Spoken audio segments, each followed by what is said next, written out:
আপনাদের মাঝে আরেকটা নতুন ভিডিও নিয়ে আসলাম। আশা করি ভিডিওটা পুরোপুরি দেখবেন। অনেক ভাই জিজ্ঞেস করে যে মালদ্বীপ খোলা আছে কিনা, আমরা যাইতে পারতেছি না। তো ভাই একটু মালদ্বীপ ভিসা সম্বন্ধে কথা বললে আমরা জানতে পারতাম কি আমরা যাইতে পারতাম। তো সেই ভাইদের জন্যই এই ভিডিওটা। তো আজকে কথা বলবো ভাই, অনেক কোম্পানিতে ভিসার জন্য পাসপোর্ট দেওয়া থাকে, দেখা যায় মালদ্বীপ খোলা থাকলেও অনেক কোম্পানিতে ভিসা লোক লাগে না, সেই জন্য মনে করেন ভিসা দেয় না।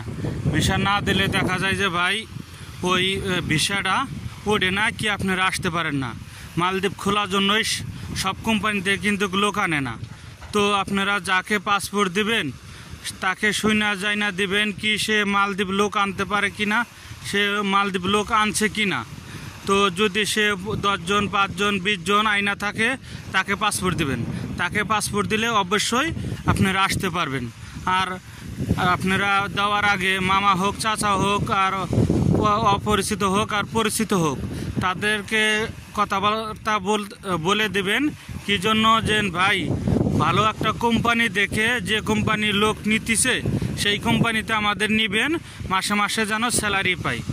তো অনেক কোম্পানি আছে কিন্তু ভাই সার্কুলার জানায়, মানে লোক আনার অনুমতি জানায়, সেই জন্য ভাই লোক আসে না, ওই কোম্পানি থেকে ভিসা ওঠে না। তো আপনারা যদি ওই কোম্পানিতে পাসপোর্ট দিয়ে থাকেন তো আপনাদের ভিসা কখনো হবে না মালদ্বীপ খোলা থাকলেও। তো আপনারা দেওয়ার আগে পাসপোর্ট কি দালালের সাথে কথা বলার সময় বলে দেবেন যে আমি ওই কোম্পানিতে যাব, কি আপনাদের লোক থাকলে কি ইউটিউবে সার্চ দিলেও বোঝা যায় যে কোন কোন কোম্পানি ভালো। তো ওই কোম্পানিতে আপনারা পাসপোর্ট দেবেন, টাকাতে আসতে পারবেন। কোন কোম্পানিতে লোক নিতেছে, মালদ্বীপ কিন্তু ভাই অনেক ভালো অনেক খারাপও আছে। তো আপনারা যদি অনেক কোম্পানি আছে বেতন পাওয়া যায় না মাসে মাসে, আবার অনেক কোম্পানি আছে ডেইলি মাসে মাসে বেতন পাবেন 4-5 তারিখের মধ্যেই। তো আপনারা পাসপোর্ট দিবেন, দেওয়ার সময় আপনাদের যদি আপনজন কেউ থাকে তো তাদের সাথে কথা বলে তারপরে পাসপোর্ট দিবেন। কি জন্য, মালদ্বীপ বিদেশ একদিনকার জন্য না, বিদেশ হলো মনে করেন 2, 4, 5 বছর 10 বছরের জন্য। তো আপনারা যদি পাসপোর্ট দেন তো আপনারা যে চাইনা শুনে দিলে একটা ভালো কোম্পানিতে দিলে দেখা যাবে যে আপনারা বিদেশে এসে অনেক শান্তি পাবেন, অনেক ভালোভাবে কাজ করতে পারবেন। তো আপনারা মালদ্বীপ যদি আসেন, অনেক সুন্দর জায়গা, অনেক দেখার জায়গা আছে, অনেক সুন্দর সুন্দর আইল্যান্ড আছে, চারটোর সাইডে সাগর আছে, সাগরের সাইড দিয়েই দেখা যায় পানি যেখানে একটু কম ওখানেই মনে করেন ডেজার্ট দিয়ে মাটি কাটে কাটে না আইল্যান্ড বানায়। তো যেখানেই যান মালদ্বীপ আইল্যান্ডের চারটোর সাইড দিয়ে সাগর আছে। তো আমি আপনাদের কথা বললাম যে মালদ্বীপ খোলা থাকলেও সব কোম্পানির কিন্তু ভিসা পাওয়া যায় না।